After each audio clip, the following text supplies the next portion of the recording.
a ver si acierto. Pero bueno. Bienvenido todo el mundo a esta merienda cena. Va a costar un poco que me adapte. El segundo programa de la tercera temporada de la merienda cena con Ad Absurdum. Siempre digo ahora que Ad Absurdum lo componen y presento a los tres que somos.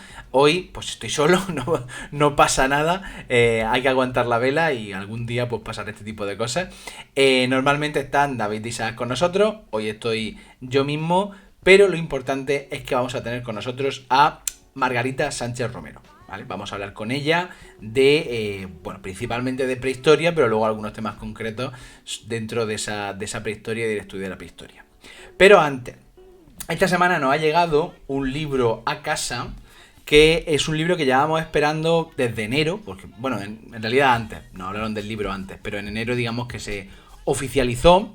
Nos ha llegado Colaboracionistas de David Alegre Lorenz, ¿vale? Colaboracionistas, Europa Occidental y el Nuevo Orden Nazi, en Galaxia Gutenberg, editado por la editorial Galaxia Gutenberg, ¿vale? Echadle un ojo. Es un libro que, bueno, no lo hemos leído todavía, pero seguro que es un librazo, por lo que en su momento David Alegre nos comentó. Va a merecer mucho la pena.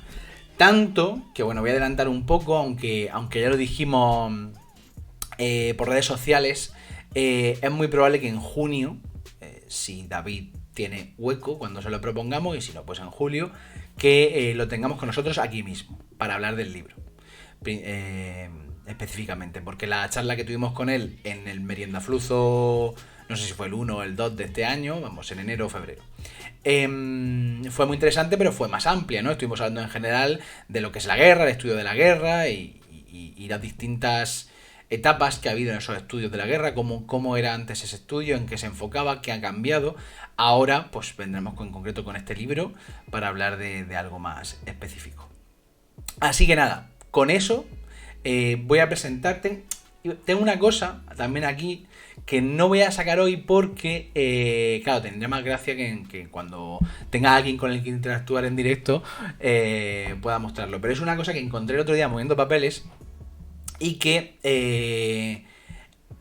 en su momento hice referencia aquí en el canal a su existencia y a mí me hace mucha gracia. Eso es tontería, ¿eh? Ni siquiera es algo histórico, es algo institucional.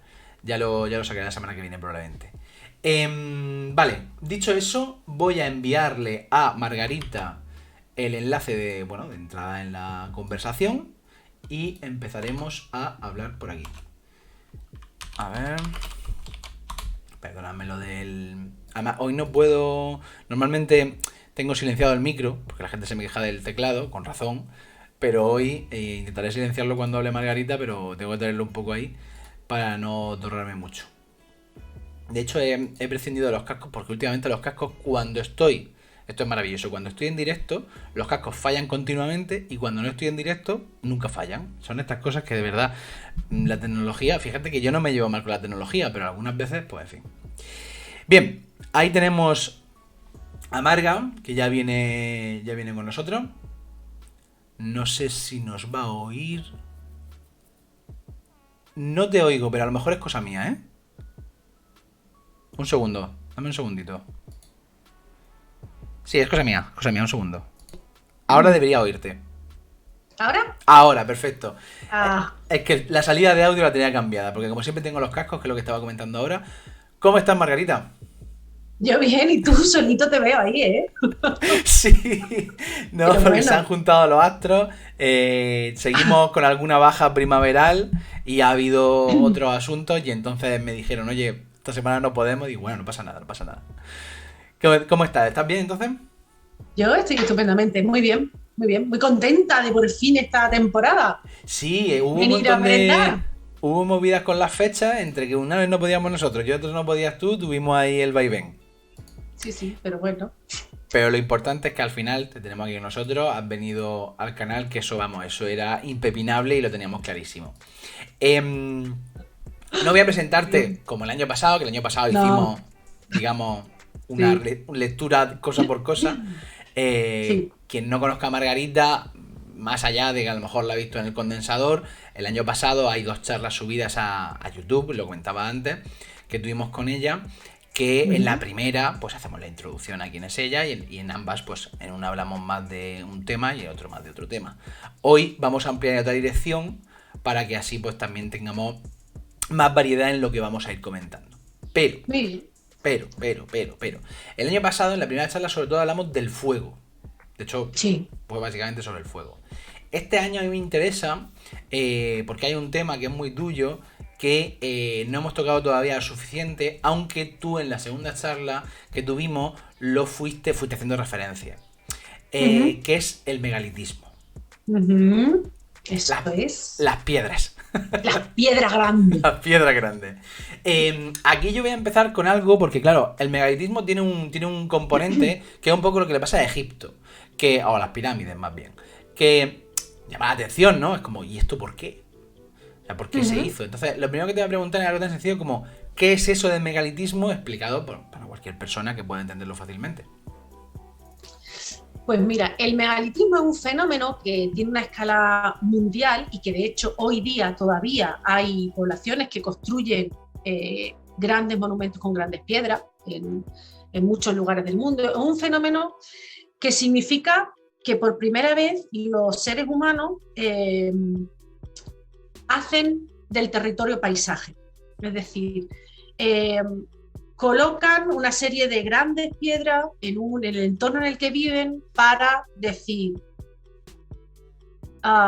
este es mi territorio, aquí es donde yo entierro, aquí es donde yo hago estos rituales, aquí es donde...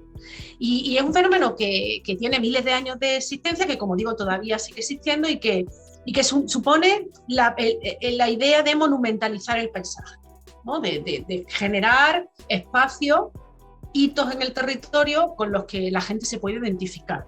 Ellos, la gente propia de quienes lo hacen y también pues la gente que pasan por allí o que vienen de otros lugares y que se los encuentran, ¿no? Pero es la primera vez que se monumentaliza el paisaje, o sea, que se hace paisaje en territorio, que son dos cosas distintas, ¿no? Eso, ahí como rápido. Esto es en los albores, bueno, en los albores o más bien en los estertores de lo que sería el concepto de la prehistoria, ¿no? Es decir, estamos ya en transición, entrando en una zona en la que vamos a empezar a ver nuevas formas de entender, en fin, de relacionarse con el propio medio, como dicen, ¿no? De empezar a hacer esa monumentalización del medio, construcción, etcétera, ¿no? Claro, es en el neolítico cuando empiezan realmente, porque además eso supone el gran cambio, ¿no? Las poblaciones sí que han ido moviéndose por el territorio, las poblaciones que no son sedentarias, pues utilizan el territorio de una manera distinta. Cuando tú empiezas a asentarte, empiezas a cultivar, empiezas a tener ganado que circula por determinados lugares, es en el momento en el que tú te quieres como apropiar, ¿no? de ese lugar, de hacer referencia a que ese territorio, que ese lugar tiene que ver contigo, como comunidad, ¿no? Y entonces en el Neolítico, empieza en el Neolítico, se desarrolla durante la Edad del Cobre y realmente se sigue utilizando después, porque en la Edad del Bronce cada vez estamos viendo más que los megalitos se siguen utilizando en un sistema además que si quieres después hablamos, en unas circunstancias además muy especiales, ¿no? Y se siguen utilizando mucho, pero tenemos enterramientos de época romana en los atrios de los megalitos, tenemos enterramientos de época medieval, o sea que es situar un megalito en el territorio significa darle valor, llámalo ritual, religioso, de identidad, a un espacio que se mantiene luego durante muchísimo tiempo, ¿no? Por ejemplo, es que hay no me acuerdo del sitio exactamente de Portugal, del nombre, me parece que es que no quiero meter la pata, pero hay una capilla hecha en un megalito de estos grandes, como de grandes piedras, y la capilla está hecha con el megalito. Y entonces dices tú, claro, es que vamos a aprovechar, cambiaremos las creencias, pero no vamos a cambiar el lugar en el que se asienta, ¿no? En el que se ha generado esos tipos de rituales. ¿Es Con lo cual, pues, el dolmen iglesia de Santa María de Magdalena? es probable, sí. Es una blanquita, chiquita, blanquita, Sí. pues sí, es que no me acuerdo del nombre. Si me dice a lo mejor el sitio donde está, Está pero sí, en... Un segundo. Alcobertas.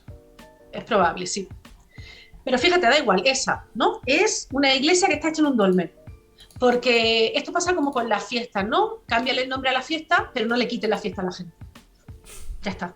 Y eso es lo mejor que podemos hacer. No, sí, sí, vale, ahora no vamos a celebrar los solsticios o los equinoccios, vamos a celebrar otra cosa, pero que parezca que no se mueva, vamos a ponerle otro nombre, pero que la fiesta no se mueva, ¿no?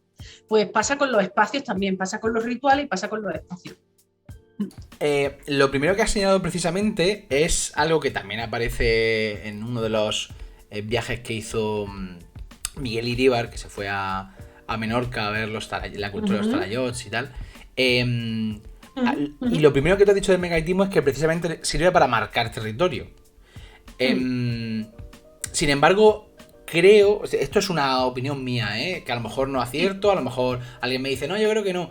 Me da la sensación de que a nivel social, en el gran público, no está tan presente ese concepto, sino que es más la gente lo ve más bien como algo religioso, que no digo que no tenga ese componente, digo que lo primero que llega a la mente no es el marcar el territorio, sino algo más bien religioso, ritual, cuando no entramos en fantasía. Sí, también. ¿Puede ser o a lo mejor me estoy columpiando? No, a ver, el problema que tenemos es que nosotros hemos perdido el concepto de paisaje que teníamos, ¿no? Mira, y te voy a poner un ejemplo muy clarito para que lo veas. En Dólmenes de Antequera hay 3 grandes monumentos que cada uno se orienta a un sitio distinto. Viera se orienta a la salida del sol en los equinoccios, Menga se orienta hacia la Peña de los Enamorados, hacia justo la parte de la Gargantilla, donde hay unas pinturas rupestres, y el Romeral se orienta hacia el Torcal, y precisamente la luz le entra en el solsticio de invierno a mediodía, ¿vale? Bueno, pues eso se perdió, esa información se perdió. No lo sabíamos, ¿por qué? Porque en Menga, ya en el siglo XX, lo que hicieron fue, esto que es un cementerio, vamos a plantar cipreses. Entonces llenaron de cipreses todo. Y entonces no se veían las relaciones. El concepto, el Convenio Europeo del Paisaje se firma en 2008, si no recuerdo mal, porque no había conciencia de paisaje. Entonces, claro, ¿qué ves? Pues ves grandes monumentos. Ves grandes monumentos que están dedicados, pues sí, los más llamativos, evidentemente, son estos tipos de dólmenes, ¿no? Pero tenemos otros muchos tipos, pues los cromlechs, los menires, que esos sí que están en el territorio, ¿no? Esas grandes alineaciones de menires que vemos en Francia o el propio Stonehenge, ¿no? Que también que no son lugares de cementerio, son lugares, aunque hay algunos enterramientos, pero son lugares de culto sobre todo, ¿no? Pero en muchas ocasiones lo que hemos perdido desde el presente es el concepto de paisaje, porque hemos perdido las relaciones visuales de esos lugares, ¿no? Y precisamente, por ejemplo, Dólmenes de Antequera es Patrimonio de la Humanidad por esas distintas orientaciones, porque el 99% de los dólmenes que existen en el mundo miran hacia la salida del sol en los equinoccios, el 99%. Hay muy poquitos que no estén mirando en eso, ¿no? Y precisamente dólmenes de los 3, solo uno mira a eso, ¿no? Con lo cual lo que está haciendo es señalando una particularidad muy evidente y que te lleva, porque además que si te fijas, fíjate, que a mí esto es que me encanta, porque si tú trazas una línea que parta del dolmen de Viera, haces que pase por el dolmen de Menga y la sigue y llega a la mitad del dolmen de Romeral, y de ahí sigue y llegas al Torcal, a la Peña de los Enamorados. O sea, tú fíjate qué concepto de paisaje, que en esos 3 monumentos que hay 1000 años de diferencia entre uno y otro, entre el primero y el último, en su construcción hay 1000 años de diferencia. Y esta gente durante 1000 años, cosa que nosotros hemos perdido completamente, porque nosotros 100 años después ya no sabemos dónde estamos, pero durante 1000 años esta gente tuvo la conciencia de que eso era un lugar significativo, ¿no? A mí esto me parece brutal, Hay una cosa ahí que sí que creo que no siempre nos damos cuenta de cómo se ha acelerado el tiempo o cómo se ha acelerado nuestro concepto del tiempo, el cómo cambian las cosas cada vez más rápido. Es algo que a los alumnos siempre les intento explicar. Digo, es que pensad que en la historia, normalmente, hasta el siglo XX, casi más o menos XIX-XX, no era habitual que una madre o un padre tuviera una vida tan distinta como está ocurriendo hoy en día, ¿no? El hecho de que una madre o un padre, su vida de joven fue muy distinta a la que hoy en día puedan tener pues los jóvenes de hoy en día. Y ya no digamos un abuelo o una abuela. Eso ya es que una vida que tiene poco que ver con lo que hoy tenemos. Y sin embargo creo, y sobre todo yo muchas veces lo que pienso, y me gustaría leer más de eso, pero claro, la vida da para lo que da, es sobre el impacto de Internet. Creo que ahí los historiadores vamos a tener mucho que decir, pero que a lo mejor todavía es pronto. Pero bueno, en fin, lo dejo ahí. Es verdad. Muy interesante lo que comentas precisamente del cómo tiene esa continuidad que difícilmente hoy en día podríamos llegar a concebir. Sabes que el problema de estas cosas, que es lo que me molesta continuamente cuando veo ese tipo de documentales, es que lo que tú has dicho es que este dolmen con este dolmen hace una línea y eso significa... Claro, eso es carne de Iker Jiménez y ese tipo de cosas. Que es lo que me fastidia de lo apasionante que es todo esto, cómo se transforma en un circo. Escucha, ¿por qué pensamos que la gente de la prehistoria era idiota y necesitaba extraterrestres para hacer las cosas? O sea, de verdad, o sea, es que me parece de una mirada tan, no sé, tan, sí, bueno, súper paternalista y desde luego soberbia sobre las sociedades del pasado, es que me parece que es una barbaridad. O sea, de verdad, o sea, tenemos que atribuir a que vengan marcianitos a hacer dolmenes o a hacer pirámides porque nosotros éramos tontitos y no sabíamos hacerlo, ¿no? O sea, que tú fíjate, o sea, si es que hemos llegado a donde estamos ahora mismo, a Internet, al Twitch, hemos llegado porque hay gente que ha estado haciendo cosas durante muchos años, muchos miles de años. Entonces, ¿por qué le negamos por esa idea de que, a ver, es una idea del 19, ¿vale? Es una idea del 19 porque en el 19, cuando la arqueología surge como disciplina científica, lo que hace es que surge en un contexto político, social, económico muy determinado. Y eso marca lo que queremos ver en las sociedades de la prehistoria, por ejemplo. Y eso ha hecho que... a pesar de que durante todo el siglo XX los paradigmas teóricos que han mirado la arqueología han sido muy distintos, al fin y al cabo siempre hemos mirado los mismos temas, ¿vale? Eso ha sido un problema. Pero o sea, en el 19 cuando surge la arqueología surge en un contexto de final de, bueno, ya han pasado las guerras napoleónicas, con lo cual los estados están reestructurando sus fronteras y generando esos grandes museos, están las sufragistas pidiendo el voto, con lo cual pues todo eso... es toda esa literatura sobre lo mal que les va a la sociedad en las que las mujeres mandan, y están produciéndose los primeros movimientos de descolonización. Y entonces, claro, o sea, los hombres, que son hombres de la élite intelectual y económica de Europa, que la arqueología es una ciencia muy eurocéntrica, ¿qué dicen?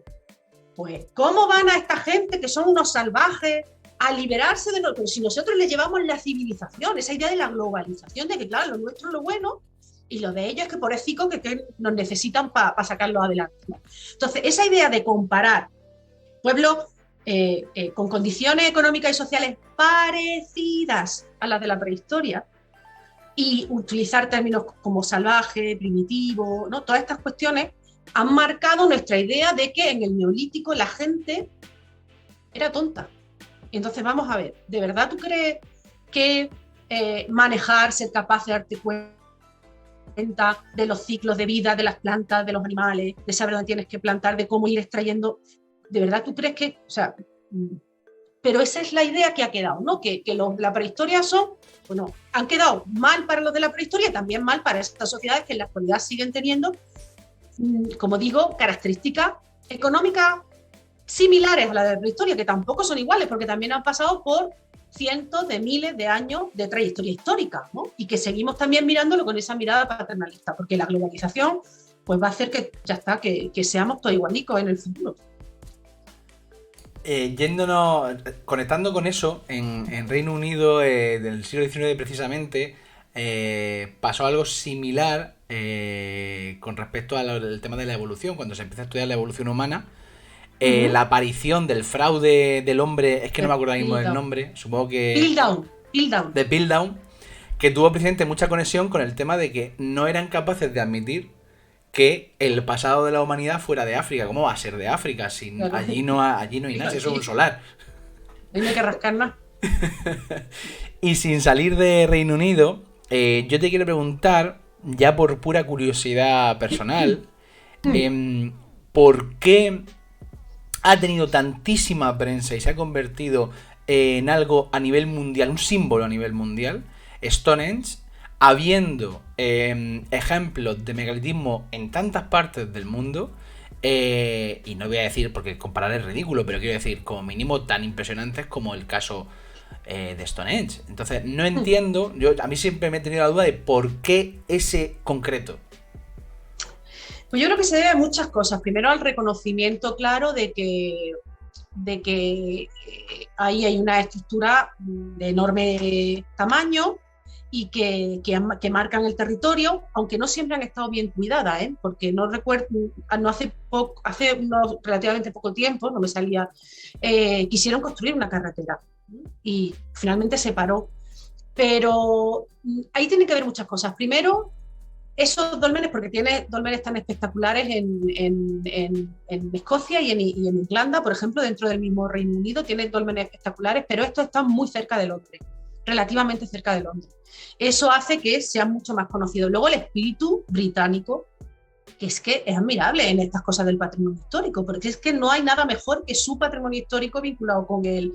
O sea, ahí la lotería es la que financia las restauraciones de casas, cualquier cosa es patrimonio histórico, tienen un trato sobre el patrimonio histórico y sobre lo que significa en su identidad, que es muy de alabar, cosa que aquí no tenemos, aquí no la tenemos, ¿bien? Entonces, eso más, que sin duda ninguna, la mucha investigación que se ha hecho, hay mucha gente muy interesante investigando en Stonehenge y bueno, eso ha hecho que sea un lugar espectacular. Pero sobre todo es que ha sido un sitio muy conocido y muy reconocido a lo largo del tiempo. Ahí, si recuerdas, todavía van algunas religiones esotéricas, van en determinados momentos del año, se los ceden para que hagan sus prácticas allí, ¿sabes?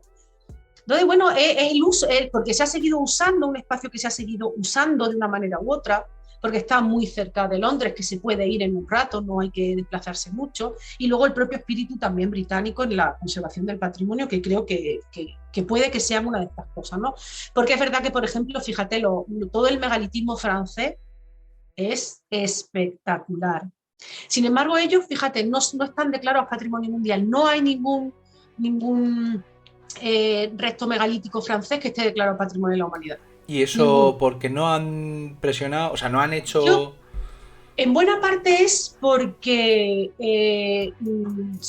muchos están en terrenos privados y eso pues ha hecho que no se pongan de acuerdo en eso, ¿no? Pero hay en la lista previa a la lista representativa, la lista indicativa, hay varios lugares franceses que están ahí y llevan desde los años 90 y no han sido capaces de tirar para adelante con la nominación y con la declaración después, ¿no? Porque, bueno, por problemas de propiedad. Luego, también es verdad que no todo el mundo, el patrimonio de la humanidad, no todo el mundo se la toma de la misma manera. Yo recuerdo a unos holandeses que tuvimos en Antequera cuando se iban a declarar los de Antequera, que tenían, allí se llaman Hunevedens, que son las camas de los gigantes, y tienen un megalitismo muy interesante. Y ellos decían, ¿vosotros para qué queréis el patrimonio de la humanidad? ¿Para qué queréis que vengan de fuera a deciros lo que tenéis que hacer? Vosotros tenéis que hacer lo que os dé la gana. O sea, eso es como depende de los países. Aquí es verdad que en Italia, en Francia, en España hay una tradición del patrimonio de la humanidad que no lo tienen en otros lugares de Europa, ¿no? Y los holandeses decían, qué tontería, qué empeño tenéis en ese patrimonio, sí. Tampoco ¿no? ¿Qué os supone realmente? Cuando hablamos de megalitismo, normalmente, porque los conoces más, evidentemente, suele hablar de los megalitos, de megalitismo de Antequera. Pero yo te quería preguntar también, ¿cuáles son los que a ti más te resultan atractivos, por el motivo que sea, que no estén en la península ibérica? Por ejemplo, el caso francés. Para dar a conocer algunos, que no sean los típicos que hay por aquí, que es más fácil ir, aunque recomiendo, y por supuesto que supongo que recomendarán mucho acercarse a Antequera porque son espectaculares, ver los megalitos. Pero ¿cuáles recomendarías que no fueran ni Stonehenge ni alguno peninsular, de otro sitio? Los de Malta. Los de Malta son una brutalidad. Para empezar, no los conozco, o sea que bien. Pues el megalitismo de Malta es brutal. Es verdad que el francés y el británico y el de la península ibérica se conoce más, pero los de Malta son una pasada, son una barbaridad, son unos templos, son una brutalidad. Los malteses son una brutalidad. Yo lo conozco, y estoy deseando encontrar la oportunidad de volver a verlos, porque son una brutalidad los malteses. Son una brutalidad. Pero bueno, para que no, me dices tú, unos que te gusten a ti, a mí también de la península ibérica me gustan los que he excavado yo. Que yo he excavado en Panoría, en el norte de la provincia de Granada. Hemos excavado también una necrópolis pequeñita, no es, bueno, otro tipo de megalitismo, distinto, no otra tipología de megalitos, pero ten en cuenta que, por ejemplo, aquí en la zona norte de Granada, en lo que se conocen como los dólmenes de Gorigorafe, tenemos la acumulación de dólmenes más grande de toda Europa. Tenemos más de 400 estructuras megalíticas en el norte de Granada. Es la más grande de toda Europa. ¿Cómo dice que se llama? Son los dólmenes de Gor y Gorafe. Gor, Gorafe. Y ahí ya pues toda la cuenca de Guadix, que ya se suman otros lugares, lo que pasa es que ahí se concentran más, pero en esa parte de la cuenca de Guadix hay más de 400 y es la concentración de megalitos más grande de toda Europa. Son brutales. ¿Por qué en ese lugar se da de repente esa concentración tan brutal? ¿Porque hay más población? ¿Porque era un lugar donde se vivía mejor? ¿O? Pues realmente no lo sabemos. Es difícil porque muchas veces se asocia... Mira, es que voy a beber, pero mira, escúchame una cosa, que voy a hacer una interrupción un momento para que no me veáis que estoy un poco loca. La última vez que estuve aquí dije, yo voy a merendar con un cóctel. Y me lo he preparado, entonces me estoy quedando seca y digo, voy a beber, pero nos van a decir, mira, esta es lo que se ha preparado, la borrachilla. No, es que dije, la próxima vez traigo un cóctel, entonces voy a beber. No, genial. Si lo llevas a ver, me preparo yo otro. Pero... Es que lo dije, digo, porque me había traído un té, a ver, que tengo plan B también. Ah, mira. Oye. Pero, sí vengo preparada por si acaso, pero lo que me ha dado ganas es de esto, digo, me voy a hacer un costelcillo que... Genial. Con lo que te estaba diciendo, que no sabemos, normalmente la gente asocia necrópolis con poblado. De manera que la gente llega, se asienta en un poblado y cuando empieza a morirse la gente, la entierra. ¿Qué pasa? Que estamos viendo que eso no es así. Por ejemplo, en Los Millares, el poblado del Cobre de Almería, las últimas investigaciones que hemos hecho, y ahí el carbono 14 es nuestra mejor arma para esto, el carbono 14 y toda la estadística bayesiana que estamos aplicando ahora, que se está aplicando, el carbono 14 ha demostrado que la necrópolis de Los Millares es anterior al menos 200 años al poblado. O sea que en el megalitismo no hay poblado que diga voy a poner aquí mis megalitos para enterrar a la gente. No. O al menos en la mayor parte de lo que estamos conociendo en toda la parte del sureste de la península ibérica. Ahí empiezan, escogen un lugar ritual, no sabemos por qué razón, quizá por la situación en el territorio. Yo, por ejemplo, en Panoría, si te pones en Panoría, por un lado ves todo la salida hacia Granada, por el otro lado ves toda la salida hacia Almería, tiene enfrente Sierra Nevada. De hecho, una de las sepulturas que no mira, de la única que hemos excavado hasta ahora, que no mira a los equinoccios en la salida del sol, está mirando justo al pico de Trevele. Lo hemos medido las orientaciones y mira al pico de Trevele en Sierra Nevada. Bueno, pues te pones ahí y dices, claro, es que se han venido a un sitio que además detrás hay una pequeña montaña que tiene pinturas rupestres anteriores. O sea que los sitios para estos rituales funerarios se eligen con mucho cuidado porque se utilizan, Panoría se utiliza durante 1000 años. De las primeras sepulturas, de la ocupación de las primeras sepulturas a la última, tenemos 1000 años de ocupación densa, digamos, ¿no? 1000 años. Entonces, y ahí no hay ningún poblado, porque la gente decía, bueno, ¿y dónde estaba la gente que se entraba aquí? Es que no estaba allí, es que no hay un poblado a 100 metros o a 200. Es que son zonas de paso, zonas que se utilizan por parte de muchas poblaciones, probablemente todavía son poblaciones con una alta movilidad, o por lo menos que todavía tengan esa idea de que se siguen haciendo rituales en determinados lugares. Entonces, esa acumulación pues puede ser en el área de Gorigorafe, porque además hay un río, el río Gor, que te va marcando un valle preciosísimo y que a uno y a otro lado de ese valle van situando esos monumentos megalíticos, ¿no? Entonces, bueno, pues es que, ¿sabes lo que pasa? Que a través, o con el megalitismo, se expresan muchas cosas distintas. Hemos visto en Malta, por ejemplo, pues son cuestiones, sobre todo, son templos, son lugares muy, muy rituales y muy masivos, son una barbaridad. En otros lugares son sobre todo lugares de enterramiento, en otros son marcadores territoriales. Son grandes piedras que se utilizan para muchas cosas, ¿no? Y que se utilizan durante mucho tiempo también. Podría, esto estoy conectando ideas que a lo mejor no tienen ningún tipo, dime no y ya está, si es que no. Vale, no hay problema. Con Gobekli Tepe siempre se dice lo Ujú. de que un poco que el templo antecede o el lugar religioso antecede luego a la ciudad, ¿no? Al urbanismo de alguna manera. Sí. Es similar, este tipo de lugares también tienen que ver con primero vamos a enterrarnos en un sitio de una manera simbólica y luego ya vemos si nos asentamos por aquí o no, o no hay conexión al respecto. Yo creo que sí. Al menos, ya te digo, nosotros lo que yo he podido estudiar de manera más contundente porque hemos hecho nosotros en la investigación es que la necrópolis de Millares es 200 años previa al poblado. O sea que empezaron a enterrar gente, empezaron a hacer construcciones y después decidieron asentarse allí, ¿no? Göbekli Tepe, que es bastante más antiguo, son 12.000 años, o sea, hace 12.000 años, es bastante probable que suceda lo mismo, porque todavía son poblaciones muy móviles y que se elijan primero son lugares de concentración. Es que esto la gente se ha ido concentrando en determinados lugares a lo largo del tiempo. O sea, durante todo el Paleolítico es seguro que había grandes lugares de concentración.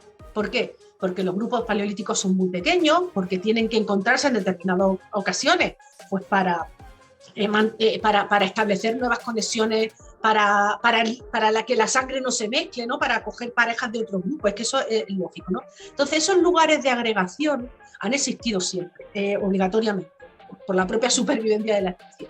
Entonces, llega un momento en que esos lugares se monumentalizan, por alguna razón, se monumentalizan. Te iba a reír de algo y no sé de qué, pero lo malo es que a lo mejor me imagino decir qué es de qué. No, no, Lo no, de la no, mezcla de sangre, ¿no? o sea, me ha hecho un poco de gracia porque, claro, evidentemente lo de nos tenemos que juntar para intentar que las parejas se vayan juntando de distintos Claro, grupos, no sea que en fin, que tengamos es la demasiada sangre realidad. concentrada. Bueno, hay ejemplos, ¿no? Sí, De sí, lo que sí. pasa. Entonces, dejémoslo ahí. Entonces, quiero decirte que hay un momento determinado en que esos lugares se monumentalizan. Esos lugares, pues en vez de ser pues 4 palos de madera, pues ponen piedra. Y es probable que alrededor de esos lugares, tiempo después, sea cuando se empiezan a sentar las poblaciones. Cuando se hacen sedentarias y deciden, bueno, pues ¿dónde me coloco? Pues aquí al lado de mis muertos.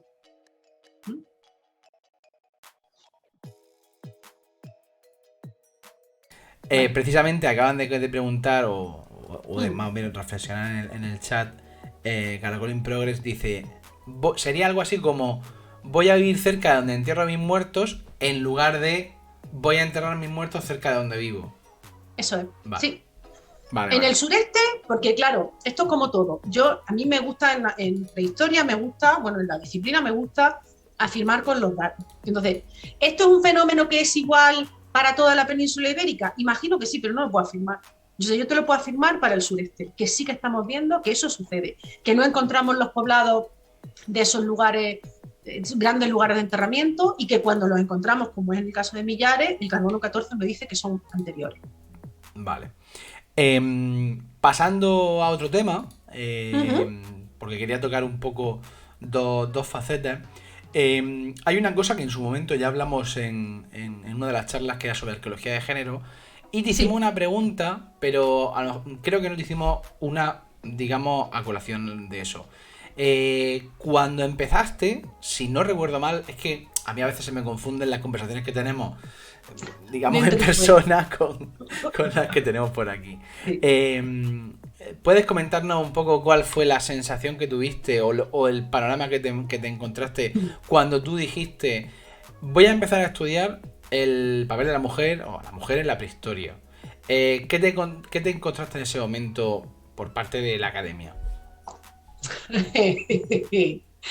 eh, a ver, mucha risa, la verdad, no te voy a engañar, mucha risa. Yo me fui además yo eso lo he contado en alguna ocasión ya, cuando yo hice mi tesis sobre una cosa que no tenía nada que ver con el género. Yo hice mi tesis sobre industria lítica pura y dura, no, nada más, ¿no? Y, y cuando terminé la tesis, dije, yo esto no es lo que quiero hacer para toda mi vida. Es decir, yo quiero tener un problema de investigación, que me llame, al que le pueda dedicar tiempo, feliz, ¿no?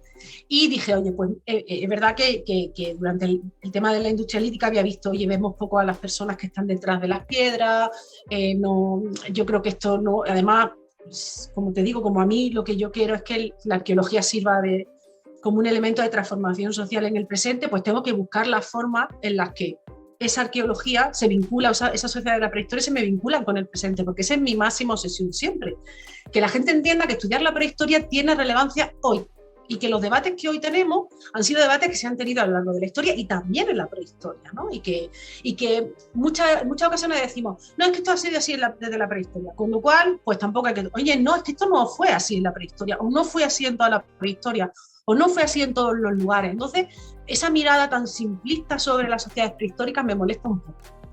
Pero, te digo, entonces, en ese afán dije, yo había empezado a mirar, empezado a tener contacto con compañeras que estaban haciendo estudios de género, y empecé a mirar qué se estaba haciendo. Entonces me puse en contacto con la gente que en España estaba trabajando, con la poca gente que en España estaba trabajando, y me fui de postdoctoral y yo empecé de nuevo. Yo cerré la carpeta de piedra y no he vuelto a mirar una piedra más, nunca, ni siquiera las que yo excavo, ni siquiera las colecciones que sacamos de la sepultura las estudio yo. Pues yo decidí cerrar aquel capítulo y empezar uno nuevo. Entonces, me fui a Inglaterra, me fui a la Universidad de Durham, porque el mundo anglosajón estaba en ese momento pues, muy bien posicionado en temas de género, y allí que alguien estudiara género era bastante lógico. De hecho, pues a mí me invitaban a charlas, a coloquios, a que hablara yo de lo que estaba haciendo, de lo que... Y la vuelta, es verdad que fue un pelín dura. A ver, fue un pelín dura. Después de 2 años yo en ese ambientillo, que la gente me hacía caso, volver y no siempre tener la sensación de que yo estoy haciendo una historia, yo estoy haciendo tanta historia como tú, que lo que yo estoy haciendo no es una historia lateral, que no es una historia anecdótica, sino que es tan historia como lo que estás haciendo tú. Eso le ha costado mucho a la gente entenderlo, mucho. En algunas ocasiones te encontrabas posiciones muy paternalistas, en el sentido de, ay, qué bonito eso que haces, sí, sigue por ese camino, qué bonito, ¿no? O sea, que sí, es curioso lo que haces tú, no, perdona, yo no estoy haciendo cosas curiosas, estoy haciendo historia, ¿vale? Y en otras ocasiones, pues te encontraba rechazo total, o sea, a mí todavía me siguen diciendo que lo que yo hago al poner a las mujeres en la historia es hacer política. Digo, claro, porque tú, que solo hablas de hombres, no haces política, la política la hago yo, que meto a las mujeres. O sea, eso te lo sigue encontrando. Es verdad que de esto hace más de 20 años. Cuando yo volví de Inglaterra, de Durham, hace más de 20 años, y las cosas han cambiado mucho. Y han cambiado mucho, y en esto creo que es muy importante el haber sido capaces de unirnos las compañeras que estábamos interesadas desde la gestión, desde la investigación, desde la docencia, desde la didáctica, unirnos para aguantarnos las unas a las otras, soportarnos las unas a las otras. Ha sido fundamental la generación de redes, porque nos hemos hecho fuertes. Porque no sabes la cantidad de gente que sigue, ya menos, pero la cantidad de gente que sigue diciendo que no es necesario estudiar una cosa que yo entiendo tan fundamental como son las relaciones de género en la historia, pero si las relaciones de género son fundamentales ahora, es que ahora mismo, o sea, tú entras en un baño o no porque eres mujer u hombre. O sea, fíjate si son tan cotidianas, si lo marcan todo. ¿Cómo no van a marcar a la sociedad? ¿Cómo no va a ser un elemento de estudio de las sociedades del pasado, ¿no? Entonces, nos hicimos fuertes. Y es verdad que eso nos ha hecho entender que de mi trabajo puede hablar quien quiera, por supuesto, yo jamás, vamos, no se me ocurriría. Pero que mis referentes me los busco yo.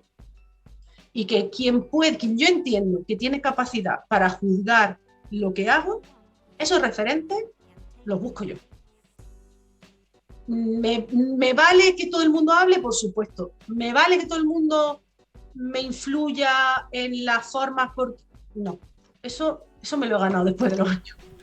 Precisamente lo que quería, siguiendo un poco, que esto sí que no lo preguntamos en su momento, era el preguntarte cómo crees que ha cambiado eso. Es decir, el cómo era la situación cuando tú empezaste a Mm. hacer estos estudios y cómo es ahora, si ha cambiado algo, si es igual. Entiendo que evidentemente sigue habiendo resistencia, comentarios y eso, pero si ha habido un cambio o consideras que a lo mejor tampoco ha cambiado tanto.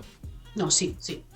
Sí ha habido cambio, sí ha habido cambio. Yo creo que justo no significa que lo hayamos hecho todo ni que no nos quede muchísimo para hacer, que nos queda, pero evidentemente esto ha cambiado mucho. Esto no es lo que teníamos hace 20 años, ni muchísimo menos.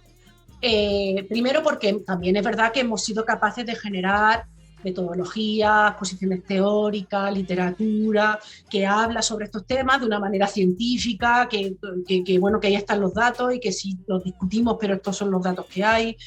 Es verdad también que el hacer preguntas distintas, porque el problema, como decíamos antes, es que en arqueología siempre se han hecho las mismas preguntas, pues el hacer preguntas distintas te dan resultados distintos y te dan una visión de la sociedad del pasado mucho mejor. Y eso lo ha hecho el feminismo, porque el feminismo ha hecho preguntas muy distintas de las que se estaban haciendo hasta ese momento. Y esa apertura, eso lo ha visto mucha gente, lo han visto muchas mujeres, pero también lo han visto muchos hombres. Yo tengo compañeros que utilizan el concepto de actividades de mantenimiento, que ha sido un concepto generado desde la arqueología feminista, y lo utilizan maravillosamente bien.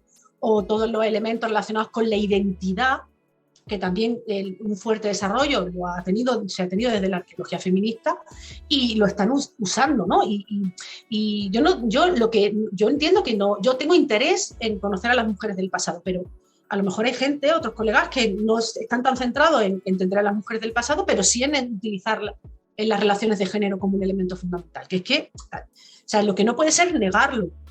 Entonces sí que han cambiado. Tenemos asignatura en el grado de arqueología, tenemos asignatura optativa, porque no podemos tenerla de otra manera, pero optativa. Y yo te digo que mi asignatura, bueno, la asignatura que yo doy en el grado de arqueología de Granada, es de las que más alumnado tiene de todas las optativas de la carrera.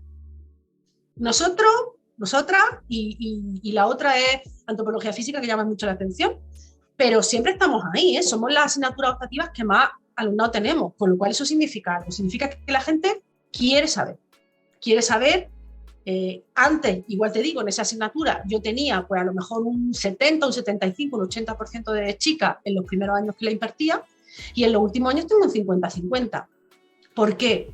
Porque la gente quiere saber, porque no se quiere perder eso que estamos contando y que a lo mejor no lo ven en otro sitio, porque no se ve en otro sitio. No sabía si preguntarte eso precisamente porque me da a lo mejor miedo la respuesta, pero me alegra un montón lo que dices, que no sea simplemente que acuden todas las chicas y no va ningún chico, sino No, que ya hay... no, ya no, al principio sí. Al principio sí. Al principio sí, pero claro, cuando tú empiezas a contar, claro, un año detrás de otro y detrás de otro, el tercer año ya la gente se está enterando de lo que dice en el primero y en el segundo. Y entonces dicen, ostras, pues a mí me interesa eso que va a contar esta. Que a lo mejor no lo aplico luego de la misma manera, pero preguntarse cómo construimos las identidades de género, cómo expresamos esas identidades, cómo influye eso en la construcción de la historia, eso es que la gente lo quiere saber. Y si no, no estaría en la asignatura. Es que además es lo que comentaba y nosotros insistimos mucho en eso, que la pregunta que te haces cuando miras al pasado, cuando quieres, pues eso, acercarte al pasado, la pregunta que haces influye mucho. Has empezado hablando de eso, has vuelto a hacer referencia ahora, pero es que es clave. El qué te estás preguntando va a condicionar cuál va a ser tu respuesta. En enero tuvimos una... que es que me hace mucha gracia porque resulta que nos ganamos un enemigo entre un historiador un poco mediático porque dijimos bueno, que según la pregunta que te hacía, la historia cambiaba y lo entendió mal. Entendió como que decíamos que el pasado cambia, el pasado no cambia, el pasado es el que es, ese sí es el que es, pero la historia, lo que escribimos, eso Vamos, sí que cambia. eso es obvio. Y bueno, pues nos hemos ganado un enemigo, pero vamos, en Twitter eso es el pan nuestro. ¿Quién no tiene enemigos en Twitter? Da igual. No, es cierto, o sea, es que si preguntamos siempre lo mismo, siempre vamos a tener las mismas respuestas. Si preguntamos cosas distintas, vamos a tener muchísima más información. Y yo como científica lo que quiero es tener toda la máxima información posible. Es que es lo que quiero como científica. Y fíjate tú que una cosa que ha ayudado mucho a las mujeres es el desarrollo de esas metodologías que nos permiten pues sexar de manera evidente, el ADN, los isótopos, todo eso nos ha ayudado un montón. Porque claro, nosotras tenemos que demostrar que estuvimos allí. La huella dactilar, el ADN, si no, no nos creen.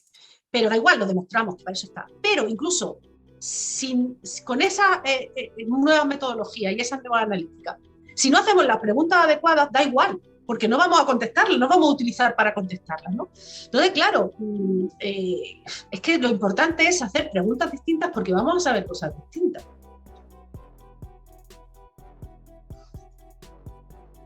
Paro el sonido, lo corto para que no se oiga en directo, aunque tú me oigas, ellos no me oyen. Vale. Tengo que ir cortando y poniendo. Has dicho también una cosa muy importante, de pasada, que es que durante estos años en los que has estado estudiando no has estado sola, precisamente te has acercado a aquellas personas que también se dedican a estudiar arqueología de género. Entiendo que no solo en España, sino que más allá, pero bueno, que sobre todo en España. Y habéis creado un grupo que es muy interesante, que se llama Past Women, que quiero que nos hable un poco de eso. La gente lo puede seguir por redes sociales, por supuesto, podéis entrar a la web para ver todo tipo de cosas, pero quiero que una persona que está dentro nos explique un poco a qué os dedicáis, para qué sirve, si es más enfocado a lo académico, a la divulgación, o unas dos cosas. Pues mira, Past Women es precisamente el fruto de esas relaciones que hemos ido estableciendo con el tiempo. Una de las cosas que yo hice cuando volví de Reino Unido es que organicé en 2003 en Granada un curso sobre arqueología de género, porque claro,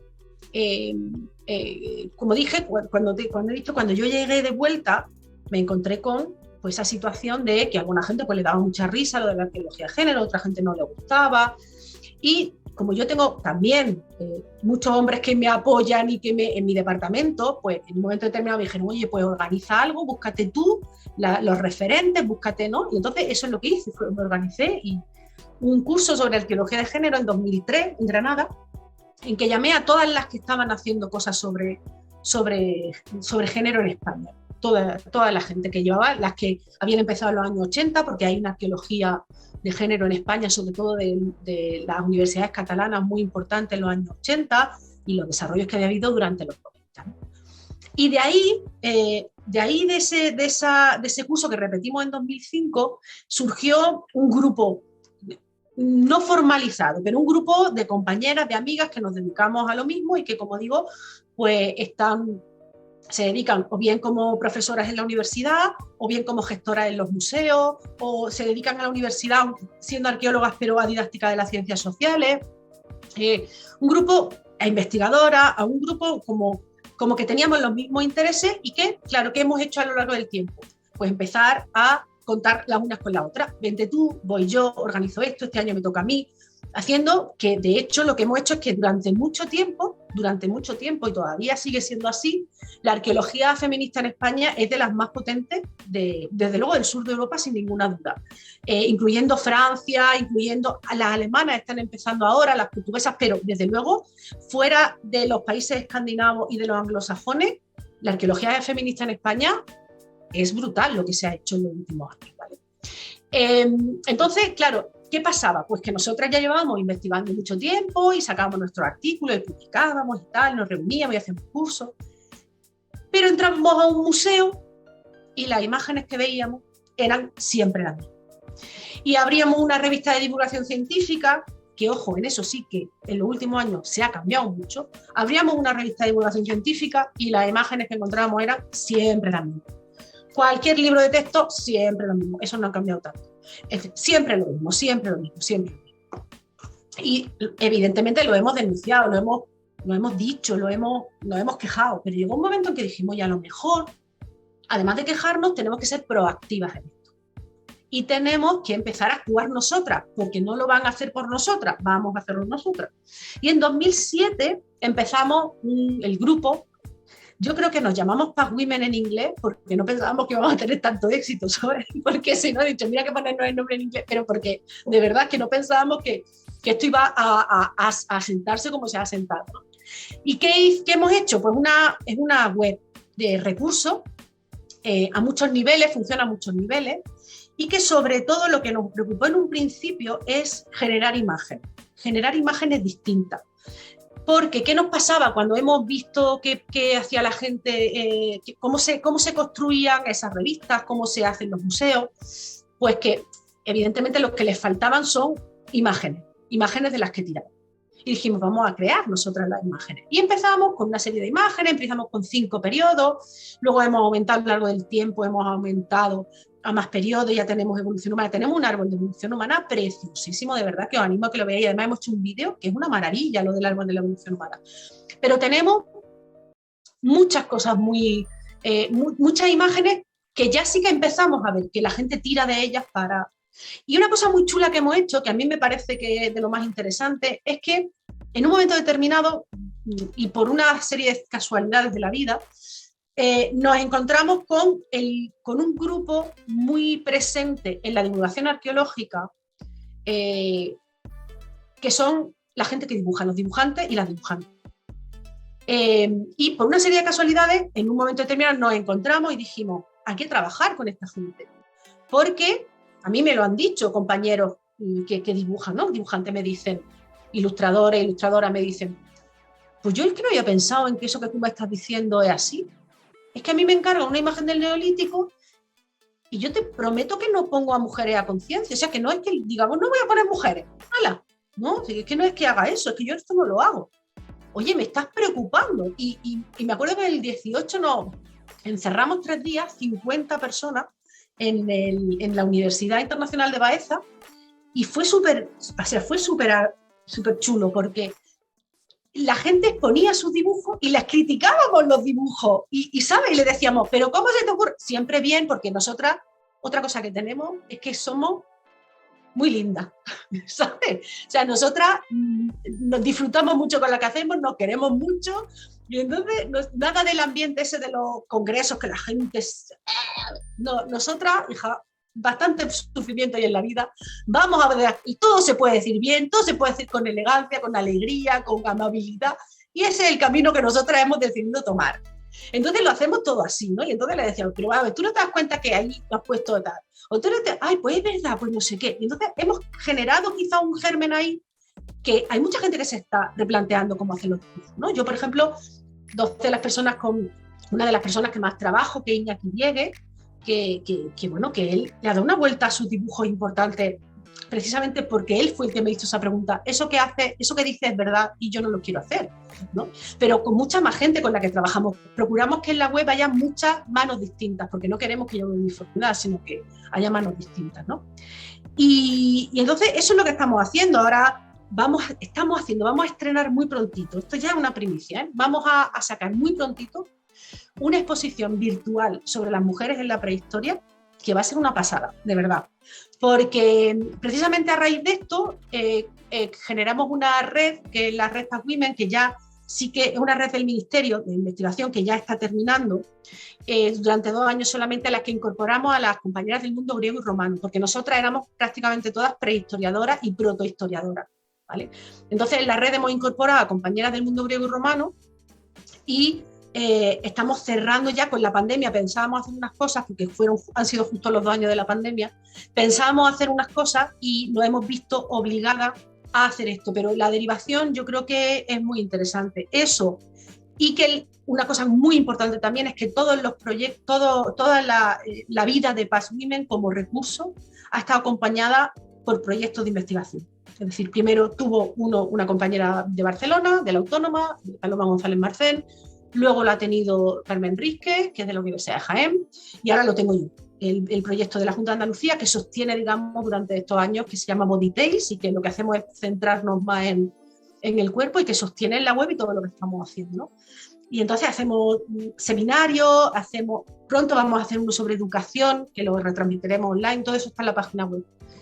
Uno sobre educación y patrimonio, en fin, intentamos y lo hacemos y se quedan ahí porque se puede, porque también esto de la pandemia nos ha enseñado que podemos hacer seminarios online que luego se queden ahí para siempre y que sean un recurso pues para todos, ¿no? Algo hemos aprendido. Pero bueno, que ya llevo mucho rato hablando. No, lo que haga falta. Yo, que con esto, con mi Past Women me emociono, claro. Lo que haga falta. La semana pasada tuvimos aquí a Patricia González, autora de Soror, que precisamente cuando hablamos con ella, aparte de que muchos temas que hemos tocado tienen mucho que ver con lo que se habló con ella, uno de ellos era el tema de la imagen del pasado.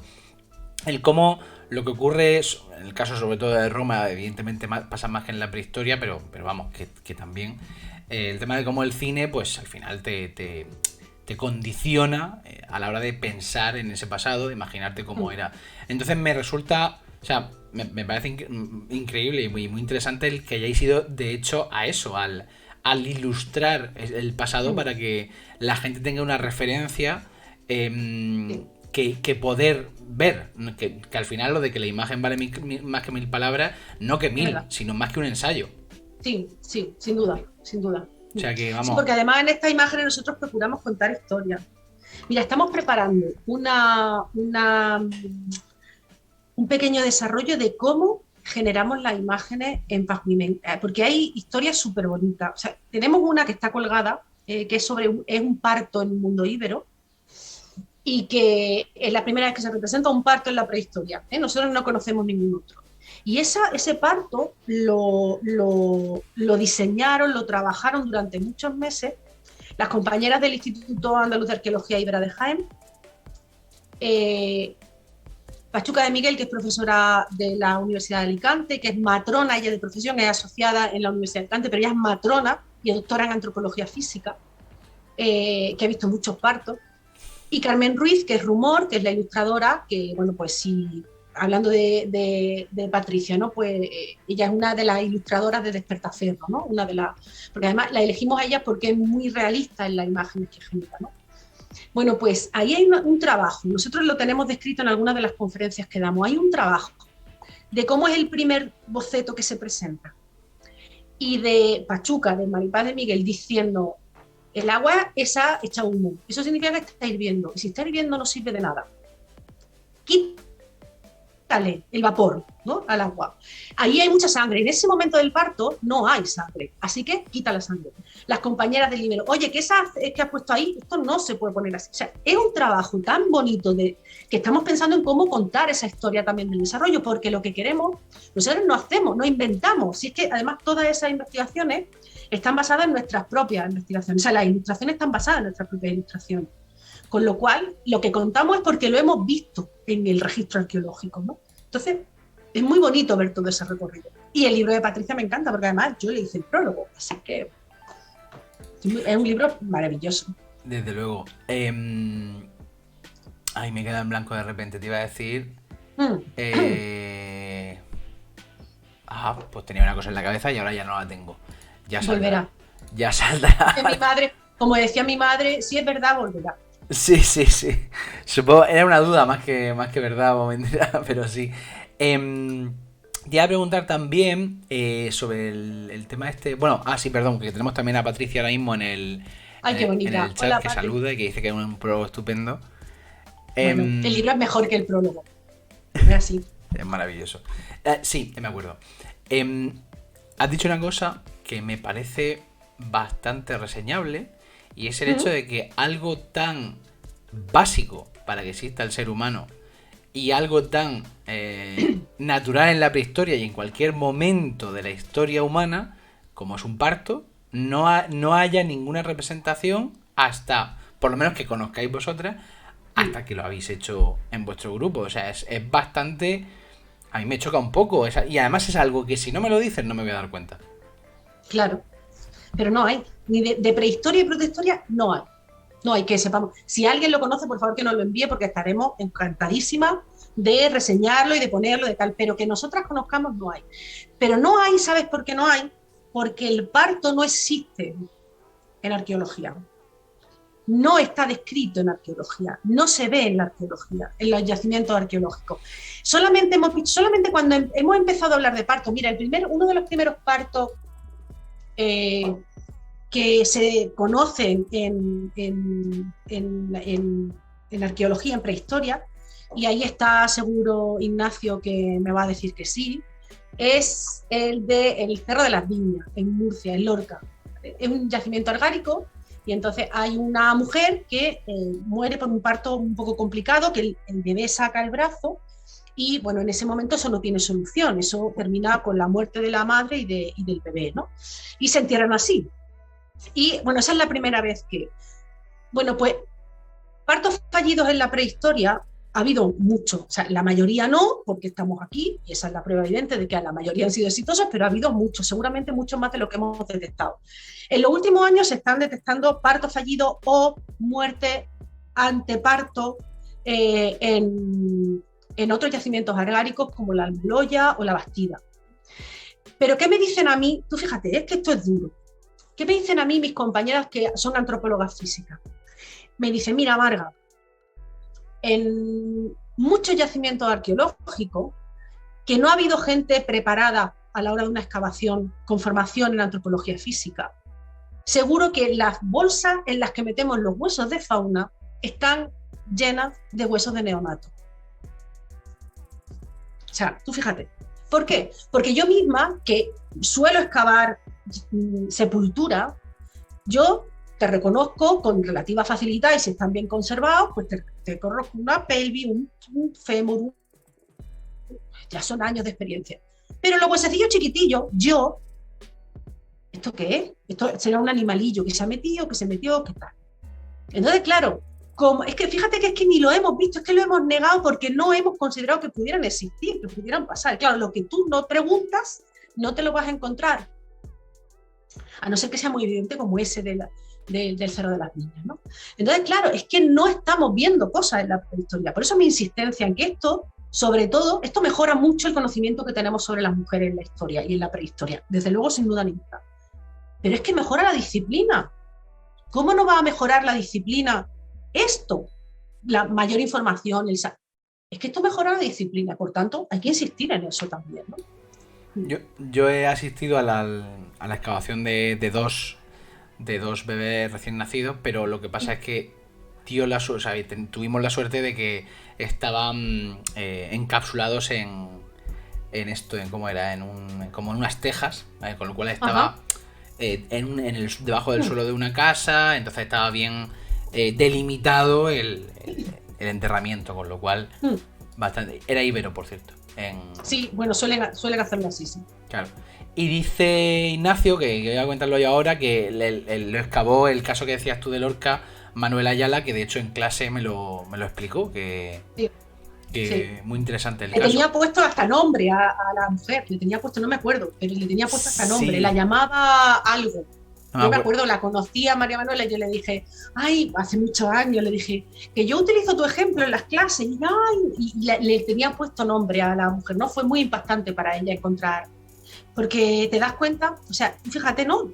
Yo pienso, el miedo que tuvo que pasar esa mujer y toda la gente que estaba alrededor cuando se diera cuenta de que la situación era irreversible. O sea, tú fíjate, es que pensamos que lo de la prehistoria son tontos o que no tienen sentimientos, ¿sabes? Y evidentemente los sentimientos de la gente de la prehistoria no son iguales a los nuestros, desde luego que no. Pero no me digas tú que el miedo ese es universal, eso seguro que tuvieron mucho miedo en un momento determinado.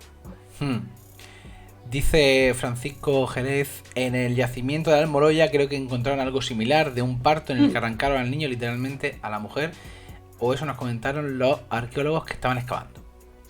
Es probable, porque una de las soluciones que existen en ese momento cuando sacas un pie o un brazo es tirar del brazo y del pie. Eso me lo cuenta precisamente Pachuca, ¿no? Esta compañera de la Universidad de Alicante. Y entonces lo de tirar del bebé sale muy pocas veces bien. Ya. Sale muy pocas veces bien, ¿vale? Y dice Patricia que algunos casos de aparición del neonato entre las piernas de la madre también son abortos o muertes en parto. Porque luego se expulsa por el resto de la putrefacción, etc. Sí. Vale. Y el nombre de que estábamos buscando, el que puso Manuel Ayala, era Juliana o Juliana. Es verdad, sí, así es. O sea, qué guay. La verdad es que eso, no me he acordado cuando lo estabas diciendo, digo, esto seguro que es lo de Manuel Ayala. Sí, muy interesante ese caso. Y bueno, ya nos encaminamos hacia un poco el cierre. Te he preguntado antes si podías preparar alguna recomendación para... Porque yo creo que lo interesante de la divulgación siempre es esto, le da un poco...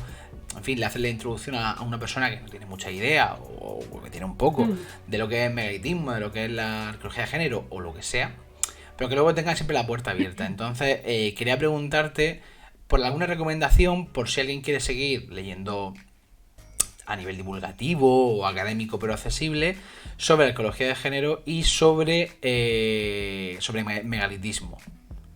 No sé si tiene algo a mano que pueda recomendarnos. Pues mira, así de libro de literatura,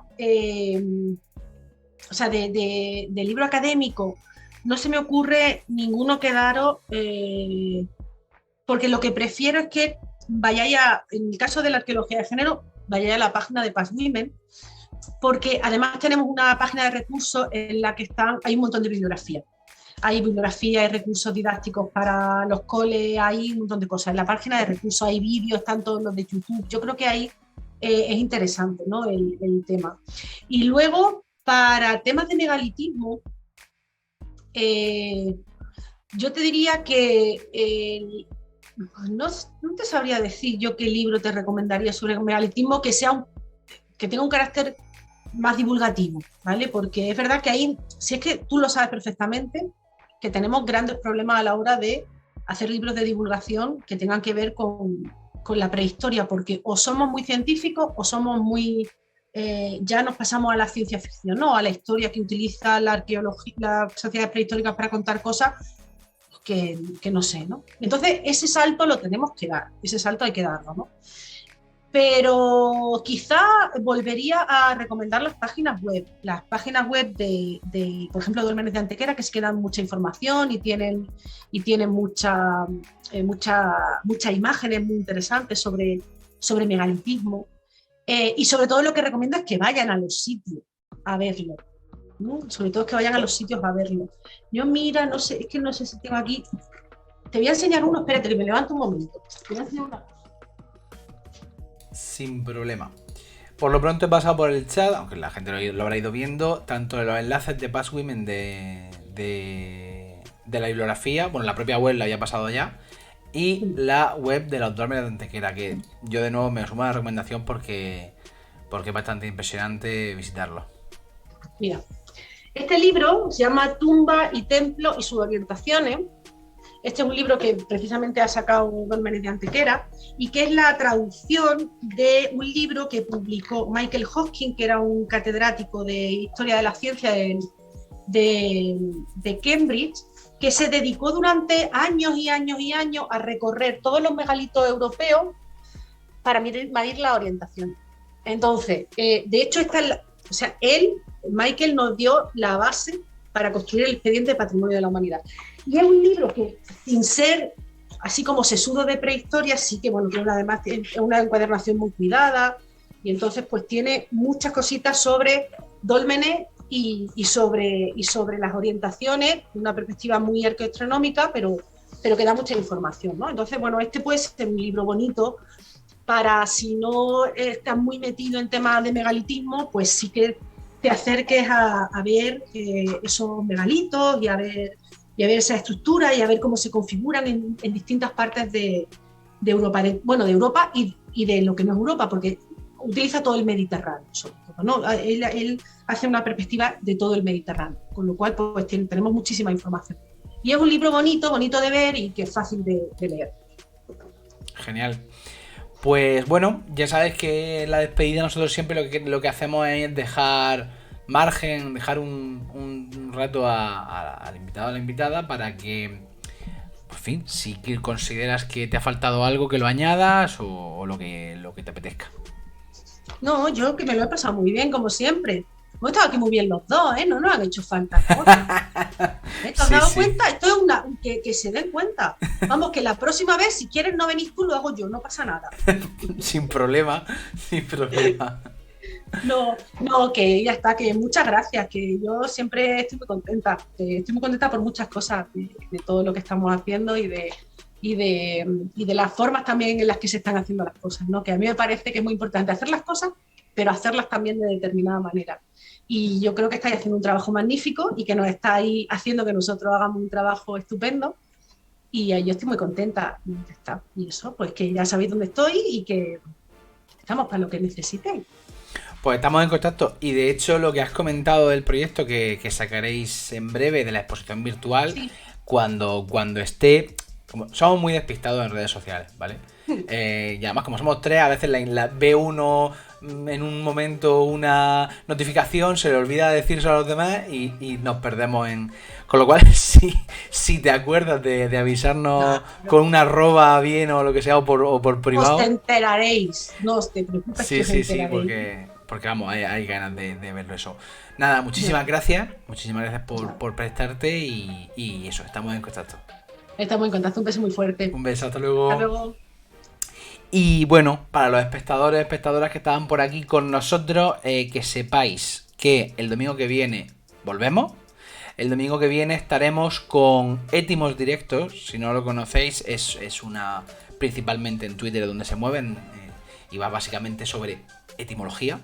Creo que estaremos con 2 de los integrantes, no sé si 2, 3 o 1, pero eso ya lo veremos más adelante. También porque además sacaron el libro hace poco y lo tenemos en nuestras manos y es bastante interesante.